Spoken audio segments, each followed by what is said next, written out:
Guys, ভিডিওটা পুরো দেখো। আসমান বলছে, মওলা আমরা তো দেখেছি লূত আলাইহিস ইসলামের উম্মতকে অবাধ্যতার কারণে তুমি কিভাবে ধ্বংস করেছো।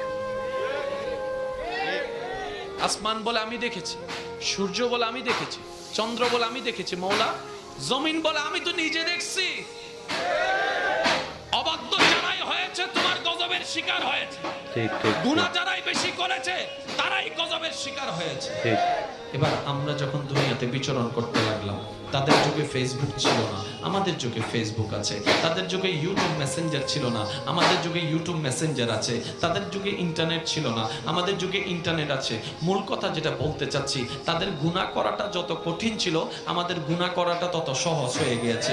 সহজ হয়ে গিয়েছে। হাঁটতে গুনাহ, বসতে গুনাহ, শুইতে গুনাহ, যাইতে গুনাহ, ঘরে গুনাহ, বাইরে গুনাহ, বন্ধুদের ভিতর গুনাহ, ভাই বোনের ভিতর গুনাহ, বন্ধু বন্ধুর গুনাহ, ভাই ভাইয়ের গুনাহ,